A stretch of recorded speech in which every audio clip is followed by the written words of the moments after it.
Good morning, everybody. This is Crocker's Crazy Living, 9:10 on a Thursday morning. Today I am going to do elderberry jelly. I'm going to do this from start to finish because it's very important for me to show you exactly how I do this particular jelly. I don't know. I think I posted it last year, but I have not posted it on YouTube. So this is the book that I have, Ball's Complete Guide to Home Preserving. This book is very much a necessity for home canning because the recipe for elderberry jelly is in this book. It's in the book. However, when you buy fruit pectin or Sure-Gel, elderberry recipe is not on the insert in the box. Because with every box you get this insert, this paper, and I'm pretty sure it's not on there because when I was looking for it last year, I had to get my book out and I had to look it up in my book.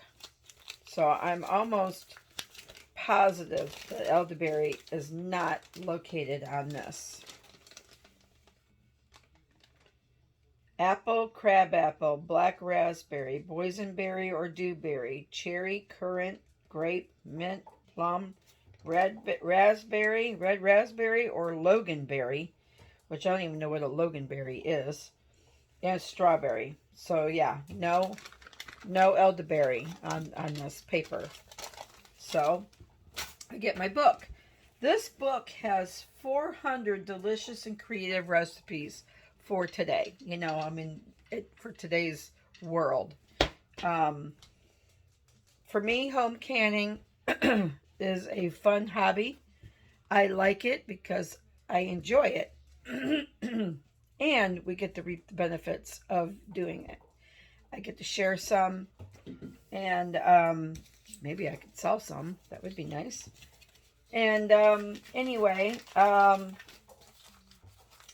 it's just a good thing to do, And canning is, in my opinion, a lost art, and I call it an art because not a lot of people like to can anymore. I mean, if you were raised canning foods to survive, most likely you don't enjoy it because it was a job. For me, I'm 58, so I was raised I was born in 63, so I was raised in the 60s and 70s, where people did it because they wanted to, not because they had to.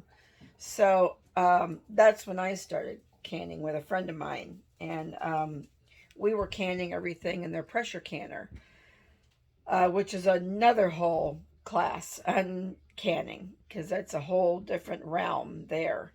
But anyway, I went to the store the other day and I was able to find pint jars. Thank goodness. I got more jelly jars because I have my elderberry juice I took out of the freezer. This is from last season when we went picking.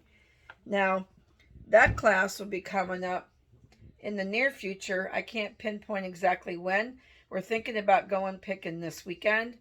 However, I'm not sure if we're going to do that. If we do that, I will come back and I will show you, I will record exactly how to go about making this juice. Now, this juice is strictly pure elderberry juice. It's not got anything else in it but elderberry. And I froze it in gallon jugs, but I only froze half gallons at a time because each recipe takes 3 cups of juice.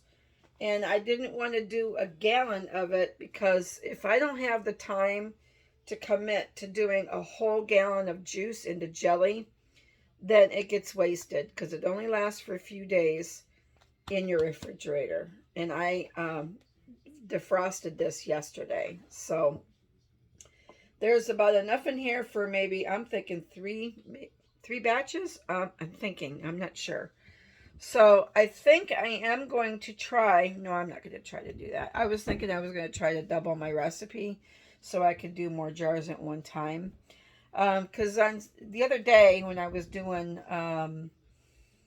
the peach jam, I was canning 8 jars at a time.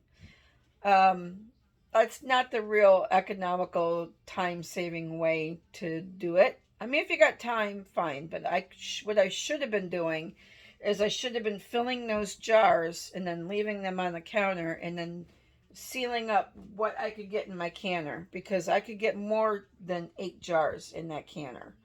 So if you stack them right, I think you could get like 12 or 13 jars in there at once. And that's the best way to do it, because then the jars aren't tipping over when your stuff comes to a boil.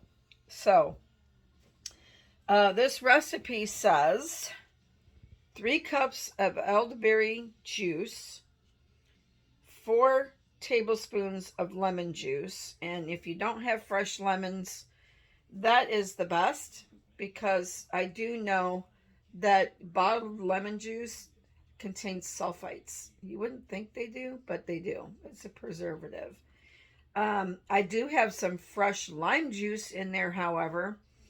I might do that because my friend can't have sulfites, and I would really, really, really love her to be able to try this jelly. I don't think there's sulfites in the pectin. Dextrose, citric acid, fruit pectin. That's all it says. Excuse me. That's all it says. Dextrose, citric acid, and fruit pectin. That's all it says in this. So 4 tablespoons of lemon juice, 1 package of regular pectin, 4.5 cups of sugar, which isn't horrible. I mean, I've used recipes with a whole lot more than that. Let me find. I'm pretty sure I remember how to do this because I just did it last year. But it has the main recipe right here. Even though it says sour cherry, it's the same directions for all of these variations of fruit.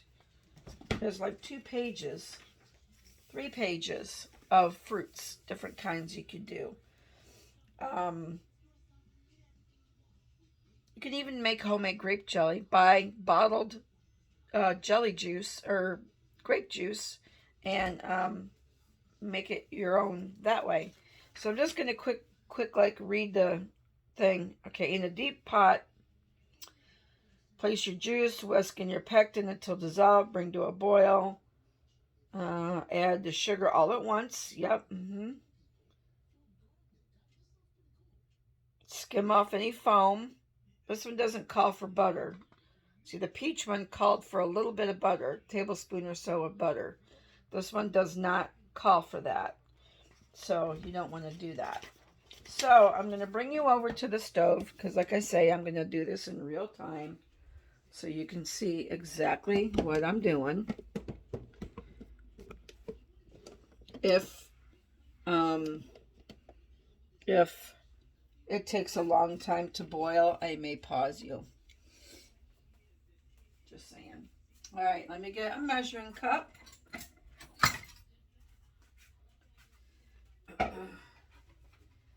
3 cups of juice.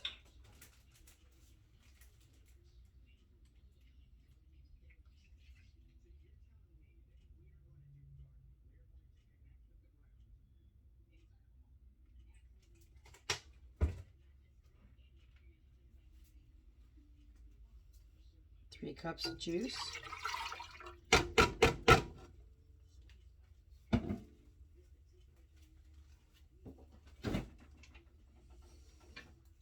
4 tablespoons of lemon juice, and I don't have fresh lemons, so I am using bottled lemon juice for this one. But maybe my next batch I can do I have one lemon sitting on the table, so that would be enough. That would be enough lemon juice for one batch. So there's 2 tablespoons, because this little shot glass has 2 tablespoons. 4 tablespoons. Okay, that goes in. I have spoons that I have, like bamboo spoons, that I have designated for my jelly making.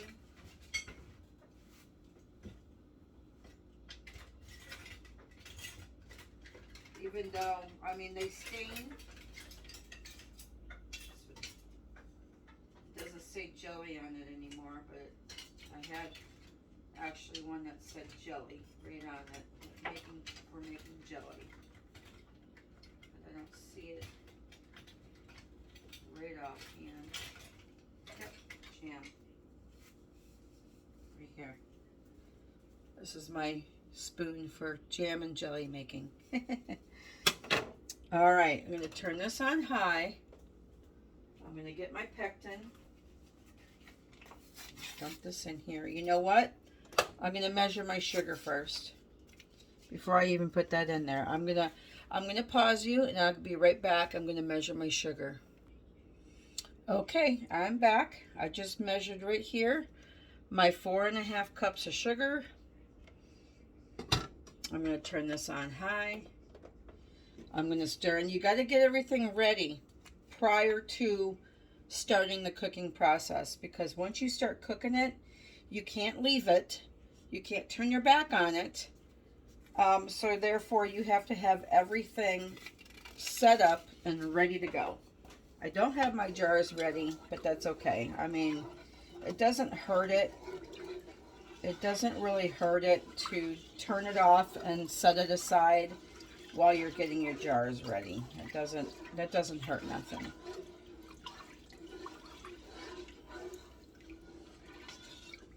Now, if you wanted to just make elderberry syrup, you would put the lemon juice in, you would put the sugar in, but you would not have to put the pectin in. The pectin helps it to congeal, gel it up.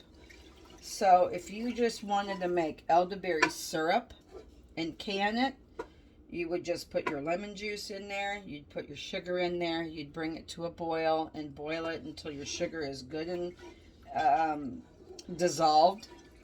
And then you would jar it up, and you can can that and have that sealed. And then you could have elderberry syrup for your pancakes or your waffles.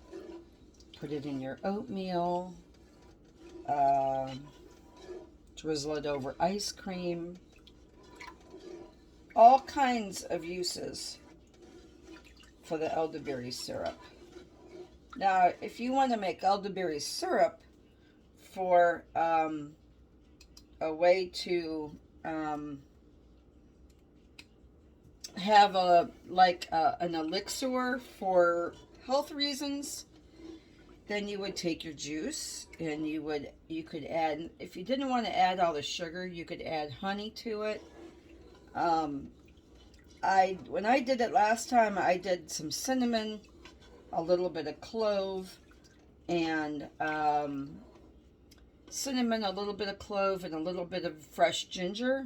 And then I boiled it, and then I tasted it, and then I put it into bottles and then kept it in the refrigerator. But it only keeps for I think it keeps like a month or so, because when I was giving it away for people to drink as like a cough medicine or something, they were drinking it up quite quickly. They were taking like a shot or 2 every day to help them to feel better.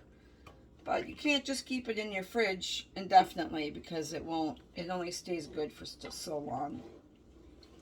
Like, I had some in my fridge, and I hate to admit that I had to throw it away because I didn't use it all. So basically, if I was going to do that, I think I would make it if I knew someone was not feeling well, and so therefore they could drink it up quickly within a week or so, because then you're getting the full benefits of the antioxidants. I think elderberry has more vitamins and antioxidants than actually blueberries do. Elderberries grow wild, and they like swampy, wet areas to grow in. Like when we find the elderberry bushes, they're on the outskirts of farms in a deep ditch, and that's where they grow. They grow like in the ditches because they require a lot of water, apparently. So when it rains, the ditches fill up with water and elderberries flourish. We pick the flowers when the flowers bloom for elderberry liqueur, elderflower liqueur I make. Don't know if I'll ever be able to get to videotape that one. And then you can make elderflower wine, but making wine is quite a to-do. The elderflower liqueur is a lot easier than making the wine, so I choose to do that. It's a really nice summer drink. I take some of that, put it on ice with a nice squeeze of lemon, and then some Diet Sprite, 7-Up. You could use club soda. Okay, this is coming to a boil. So now I'm going to add the sugar.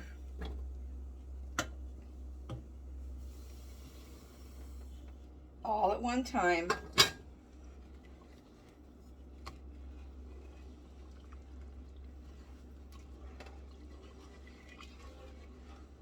I hope this doesn't. This is a smaller pot than I used the other day for the peaches. And I hope it doesn't overflow when it starts to come back to a boil.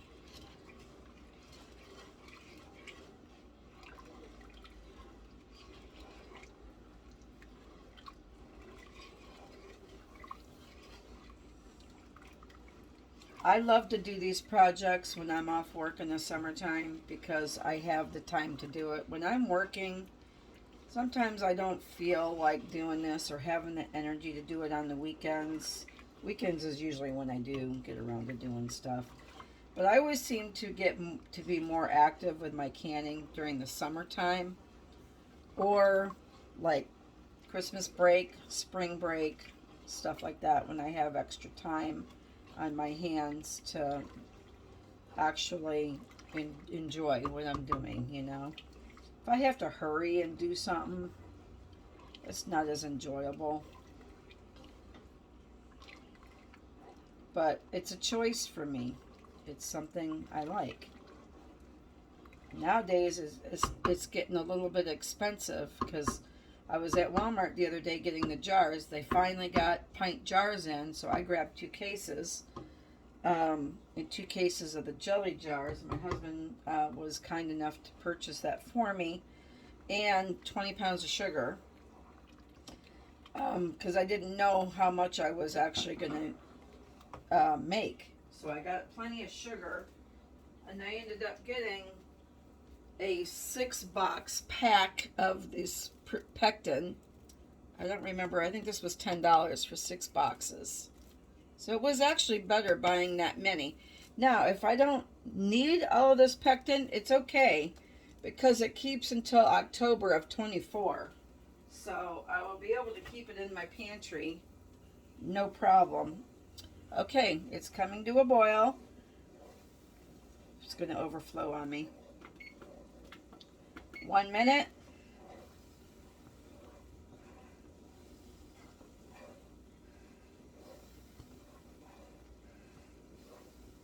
I might have to use my bigger pan.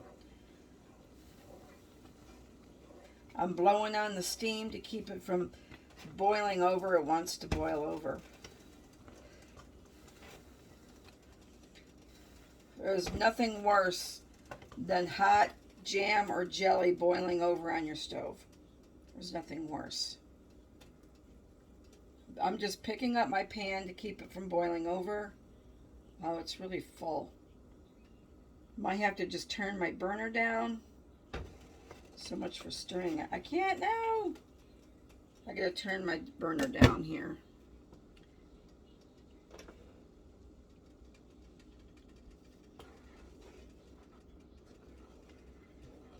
Oh man, nothing like doing this stuff on real time, right? That was 1 minute. Because I didn't get to boil it like I should have. I'm going to just go maybe I'll go another minute. I don't think it'll hurt anything. I turned the burner way down. See, now I didn't have to do that with the peaches. However, I have a smaller pan this time. So I think after this batch, I am going to revert back to my bigger pan. Definitely cannot double this recipe because it wouldn't even be able to boil. Not with 9 cups of sugar because it's 4.5 per batch. Can't do that. It's still boiling, so turning it down from high to medium is okay because it's still boiling.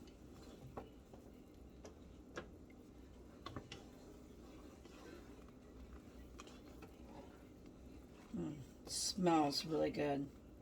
It's hard to describe what elderberry tastes like because to me it's a cross between a grape and a blueberry. To me. My husband says no way, but I say yeah, that's what it tastes like. To me, it tastes like a cross between a blueberry and a grape. All right, I'm going to shut this off. I'm going to move you back over here to the table. Now, I'm going to pause you for a few minutes so I can go ahead and get my jars ready to go. I wonder if I needed to boil that for... Yep, 1 minute. All right, I'm done with my book. I'm going to go ahead and pause. Excuse me. I'm getting the hiccups today. I'm going to go ahead and pause, and then I'm going to get my jars ready, and I'll come right back. Okay, I'm back. I got my jars all ready to go. I have an old rag towel underneath my pan. I am a messy cook. I'm a messy baker, messy cook, messy canner. So if you happen to do anything that stains, you need to make sure you're either wearing an apron, old clothing, and you have like rag towels on your table or the surface that you're doing, because if you spill on your counter or your table or whatnot, it will stain, and then you got to use bleach in order to get it off. So one quick tip on preparing your jars. When you read books and things like that tell you how to prepare your jars, it'll tell you that you need to wash your jars in hot soapy water, and you have to soak the boil the rims and lids in order to sterilize them and stuff. I don't do that. I do wash my jars out with soapy water. I don't scrub them. I just spray them with soap, fill them up, swish them around, and do that, because when you open a jar from the factory, it does have this weird smell to it. So I do wash my jars.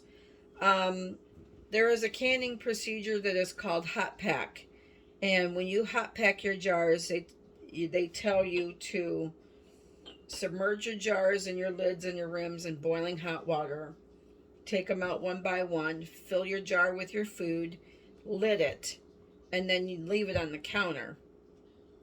My mother-in-law can hot pack foods, and it seals for her, and it works fine. It does not do that for me. I have done hot pack salsa or tomatoes in the past. I've had them seal. I've labeled them, put them in my pantry, and then to find out 2 or 3 weeks later that they unseal, and then they rot, and then they're awful. I mean, it's disgusting. Smell is horrible. So I do not attempt to hot pack anything anymore, because for some reason it does not work for me. I've tried everything, you know, but, and I had, Bruce's Aunt Marge, which is Doris's sister, she couldn't hot pack foods either. It did never work for her either. I don't know if it's the chemistry of your body, you know, because you're touching the things, and I there's one of those questions that I don't know why. So I hot can everything in my canner, in my hot canner, uh, my water canner. That's what you call it, not hot canner. Anyway, okay, I'm gonna get ready to pour this stuff in here and mix it around a little bit. Now I should have put a towel underneath. This one isn't quite as dangerous as the peach because it's just liquid. Um, the peach gets a little dangerous because you got chunks of peaches that are plopping in your jars, and it can burn you, you know. I just try to be careful.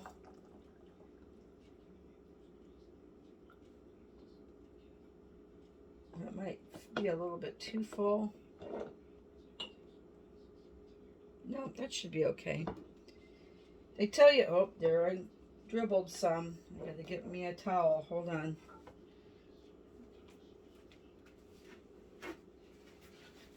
Ow, my knee. My knee's acting up for some reason today.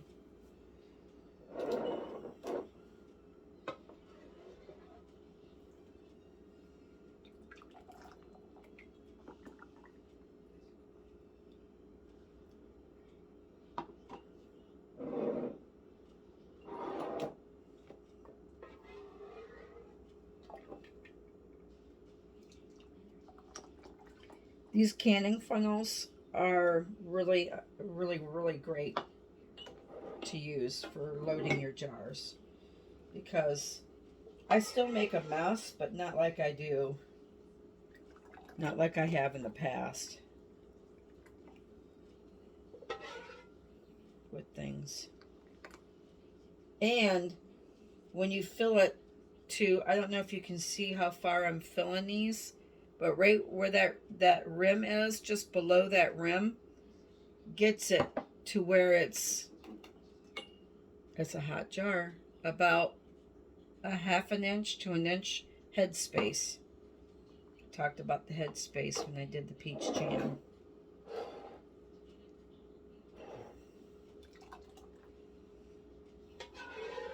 Now, in years past, if something didn't set up for me, I would just be really upset and furious and say, why doesn't this work for me? Why is it so thin? What did I do wrong? But you know what? I've come to the conclusion that sometimes not everything is perfect.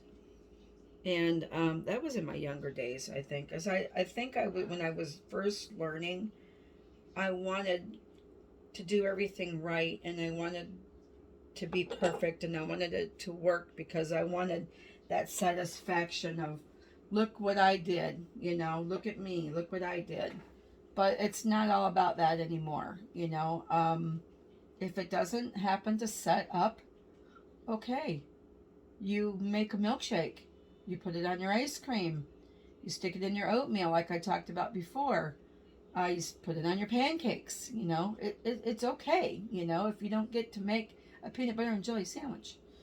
You could even put it on a cupcake, you know. It would soak up the cake a little bit, but I think it would be good. All right, so in the bottom of my pan, look, I've got like a layer of gel. Can you see that? Little layer of gel. I'm going to set this aside. I need a paper plate because I will use this again when I do my next batch. But I just kind of want to get a spoon. And scrape some of this out of my pot.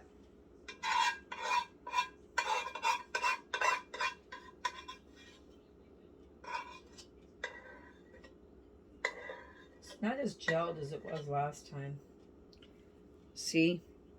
Pure elderberry gel. So I'm going to taste it.